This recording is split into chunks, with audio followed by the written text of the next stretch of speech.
নমস্কার। আমার আগের ভিডিও ছিল গীতার দ্বিতীয় অধ্যায়ের 15 নম্বর শ্লোকের পরিশিষ্ট ভাব। আজ 16 নম্বর শ্লোক বলবো। 16 নম্বর শ্লোক সংস্কৃতে বলা হয়ে, না সত বিদ্যতে ভাব না ভাব বিদ্যতে সত উভয়রূপী দৃষ্ট হন্তস্তনয়স্ত তত্ত্ব দর্শিবি। এর অনুবাদ হচ্ছে, অসৎ বস্তুর ভাব অস্তিত্ব নেই এবং সৎ বস্তুর অনিষ্টত্ব নেই।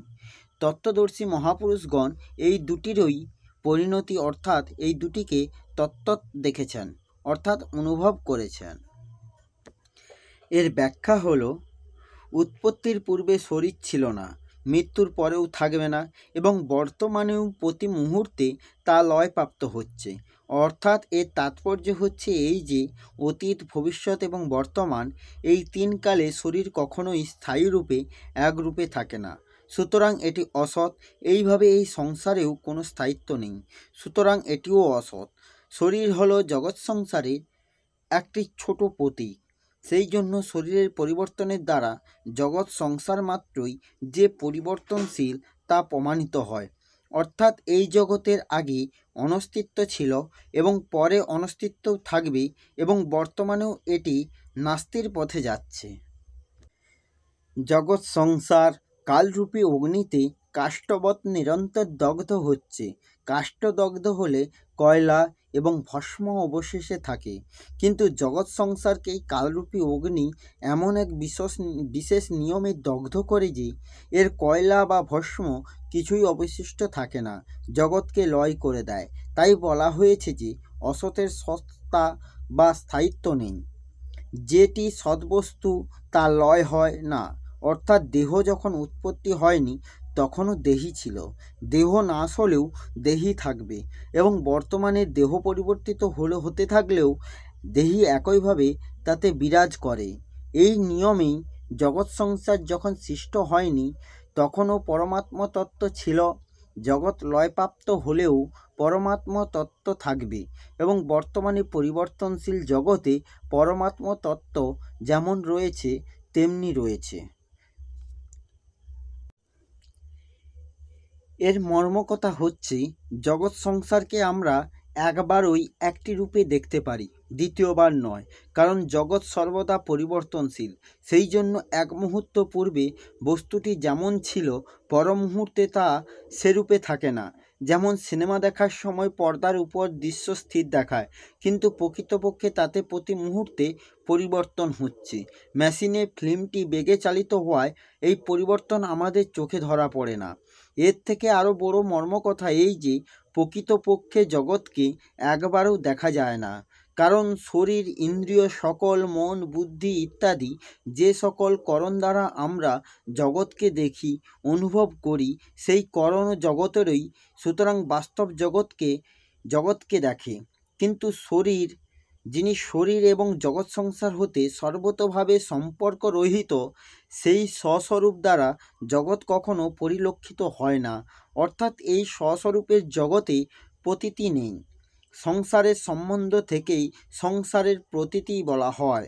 এর দ্বারা প্রমাণিত হয় যে স্বস্বরূপের সংসারের সঙ্গে কোনো সম্পর্ক নেই। দ্বিতীয় জগৎ সংসারের শরীর, ইন্দ্রিয় সকল, মন, বুদ্ধির সাহায্য ব্যতিরেকে চেতন স্বরূপের কিছুই করা সম্ভব নয়। এর দ্বারা প্রমাণিত হয় যে ক্রিয়াগুলি জগৎ সংসার দ্বারা সংগঠিত, স্বরূপের দ্বারা নয়।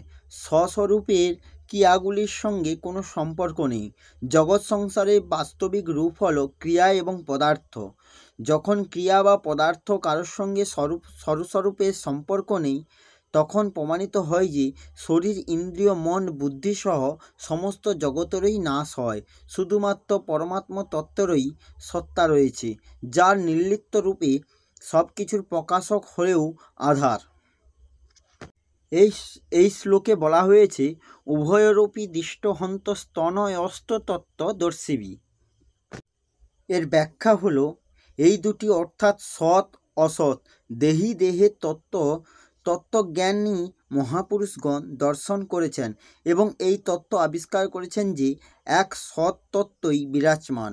অসৎ বস্তুর তত্ত্ব সৎ এবং সৎ বস্তুর তত্ত্বও সৎ, অর্থাৎ দুটি তত্ত্বই হলো এক। সৎভাবরূপে দুই তত্ত্বই এক, সুতরাং সৎ এবং অসৎ এই দুটি যিনি তত্ত্বত্ব জেনেছেন, সেই তত্ত্বদর্শী মহাপুরুষদের গোচরে একমাত্র সৎতত্ত্বই আছে। অসতের ফলে সত্তা বলে যেটিতে ধারণা জন্মায়, বাস্তবে সেটি সতেরই সত্তা। সতের সত্তাকেই অসৎকে সত্যবান বলে ধারণা করা হয়। সেই সৎকে পরাপ্রকৃতি, ক্ষেতজ্ঞ, পুরুষ, অক্ষর বলা হয়েছে এবং অসৎকে অপরা, প্রকৃতি, ক্ষেত্র, প্রকৃতি এবং খর বলা হয়েছে।